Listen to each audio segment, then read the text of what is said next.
రీసెంట్గా ఏపీలో జరుగుతున్న పరిణామాలు చూస్తుంటే ముఖ్యంగా ఏపీలో రాజకీయ పరిస్థితులు ఏ స్థాయిలో దిగజారిపోయినాయి, ఏ స్థాయిలో క్షీణించిపోయినాయి అనే దానికి ఇది ఒక ఉదాహరణగా మనం చెప్పుకోవచ్చు అనమాట. మనం చూసుకున్నట్లయితే రీసెంట్గా శ్రీనివాసరెడ్డి గారు ఆయన బెంచ్ మీదే తన ఆవేదన అయితే వ్యక్తం చేయడం జరిగింది.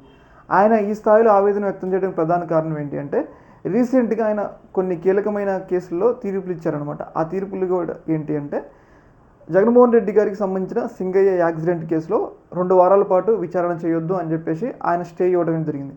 అలాగే తిరుమల లడ్డూలో కల్తీ చేసిన వ్యక్తులు ఎవరెవరైతే యాజమాన్యులు ఉంటారు కదా, ఆ యాజమాన్యానికి కూడా వ్యక్తులకి బెయిల్ ఇచ్చారనమాట. అంటే ఆయన సొంతగా ఏమీ ఇవ్వలేదు, సుప్రీంకోర్టు గైడ్లైన్స్ ప్రకారమే ఆయన గారు బెయిల్ ఇచ్చారు.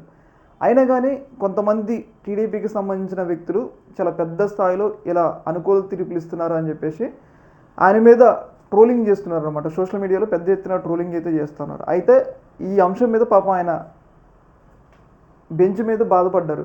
ఇలా నన్ను ట్రోలింగ్ చేస్తున్నారని చెప్పేసి నేను ఇంకా ఈ కేసులు విచారణ చేయని చెప్పేసి ఆయన పక్కకి తప్పుకోవడం జరిగింది. అంటే దీన్ని బట్టి ఏంటంటే ట్రోలింగుల ద్వారా న్యాయమూర్తులను కూడా భయపడే పరిస్థితులకు తీసుకొస్తున్నారంటే రేపు ఒకవేళ న్యాయం కావాలంటే ఎక్కడికి వెళ్ళాలి అనేది ఇక్కడ కీలకమైన ప్రశ్న అనమాట. మనం గమనించుకున్నట్లయితే మనం న్యాయం కావాలంటే సుప్రీంకోర్టుకి కానీ హైకోర్టుకి కానీ వెళ్తాం, కానీ అక్కడ కూడా న్యాయమూర్తులు ఈ ట్రోలింగ్ వల్ల భయపడితే ఇంకెక్కడికి వెళ్ళాలి అనేది ఇక్కడ కీలకమైన ప్రశ్న. ఇప్పటికే మనం చూసుకున్నట్లయితే ఏపీలో ఐపీఎస్ అధికారులు, ఐఏఎస్ అధికారులు పనులు చేయాలంటే భయపడుతున్నారు. పక్కన తెలంగాణకు కానీ కొంతమంది వాలంటీర్ రిటైర్ చేసుకొని కొంతమంది సెంట్రల్ సర్వీస్కి వెళ్తున్నారు ఐఏఎస్ ఐపీఎస్ అధికారులు.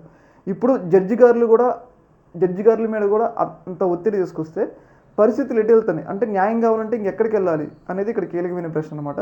జడ్జిల మీద అంత ఒత్తిడి ఉంటే ఎలా వాళ్ళు మంచి తీర్పులు ఇస్తారనేది ఇక్కడ కీలకమైన ప్రశ్న. దీని మీద వెంటనే హైకోర్టు సిజేఐ గారు జోక్యం చేసుకొని ఎవరెవరైతే ఈ ట్రోలింగ్ చేస్తున్నారో వాళ్ళందరి మీద కూడా తీవ్రస్థాయిలో చర్యలు తీసుకోవాలి అని చెప్పేసి మనం కూడా కోరుకుందాం. ఏదేమైనా కానీ మన రాజకీయ పరిస్థితులు తమ యొక్క మీడియా బలం ద్వారా, తమ యొక్క సోషల్ మీడియా ద్వారా జడ్జిలను కూడా అంటే ట్రోలింగ్ చేసే పరిస్థితులకు వచ్చినాయి అంటే ఇంకా మనం అర్థం చేసుకోవచ్చు అనమాట పరిస్థితులు ఎక్కడికి వెళ్ళిపోయినాయి అనేది. ఈ యొక్క అంశంలో మీ యొక్క అభిప్రాయం కింద కామెంట్ తెలియజేయండి. ఓకే, మన థ్యాంక్ యూ.